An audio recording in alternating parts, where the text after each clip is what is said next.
बस कर गया। तो ये कुछ रिकमेंडेशंस हैं इन्होंने पूरे इसमें जो गाइडलाइन आई है बीपाल की, उसमें बताया कि 6 मंथ की रेजिमेंट है, ये 9 मंथ की एक और शॉर्टर रेजिमेंट है, फिर एक लॉन्गर रेजिमेंट है, उनके बारे में चर्चा हुई है। ये पूरी गाइडलाइन है, उसी की पीपीटी बनाई गई है।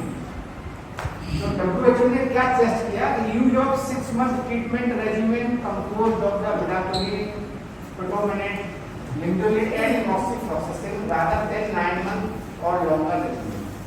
ये कहते हैं कि जो हमारी भी चल रही है शॉर्टर रेजिमेंट और लॉन्गर रेजिमेंट, उससे ये रेजिमेंट 6 महीने की लगभग बराबर है या अच्छी है, इसके लिए वो रिकमेंड है इसको पहले इसको प्रेफरेंस।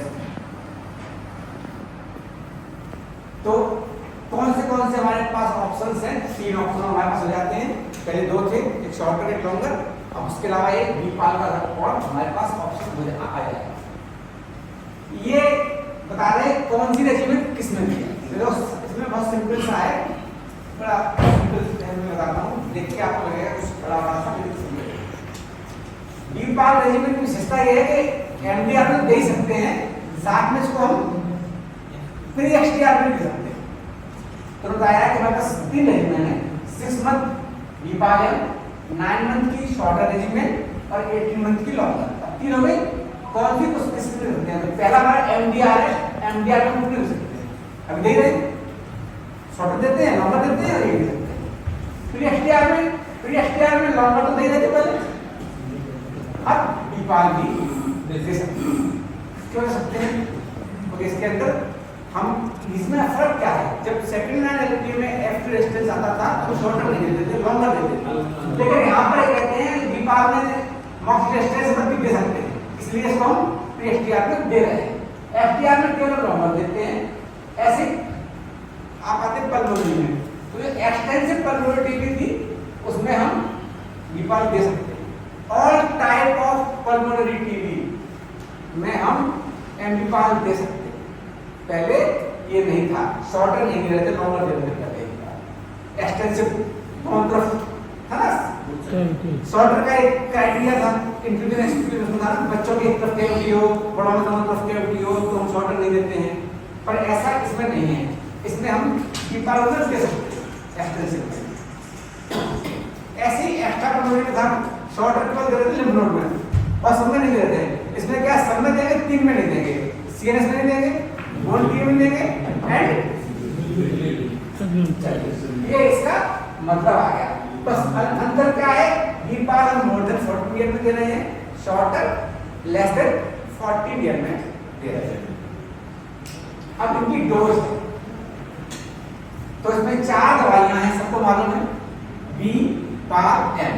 बी फॉर डोज वही है पहले वाली, 400 milligram daily for 14 week loading dose, then 200 milligram कितने दिन?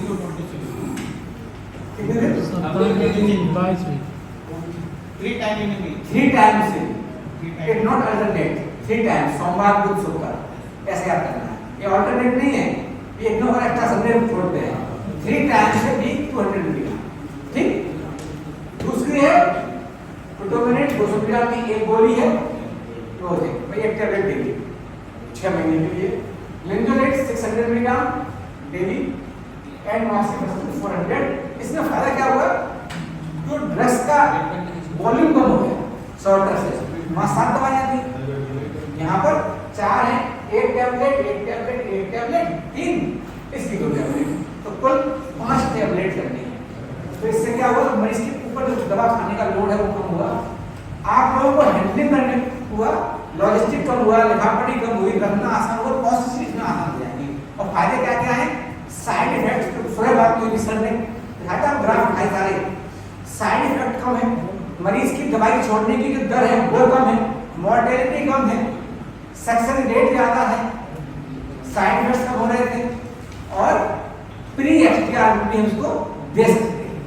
बस एक ही इसमें चैलेंज है जो हम बात कर रहे थे, इसमें फॉलोअप ज्यादा होते हैं, 5 फॉलोअप हैं, तो वो 5 जो फॉलोअप हैं उनका हमको ध्यान रखना है, ठीक।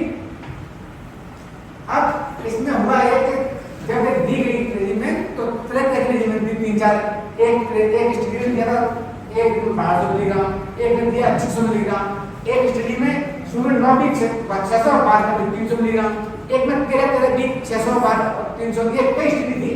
तो ये निकल के आया कि जिन मरीजों में लिम्फोसिस से साइड इफेक्ट आए तो उनमें 9 वीक के बाद हम उसको कम करके 300 को ला सकते हैं, लेकिन उस स्थिति में हमको फिर लास्ट 9 महीने देना है। ये एक इसके अंदर वो आया है। What factors need to be considered when modifying the fast regimen? The only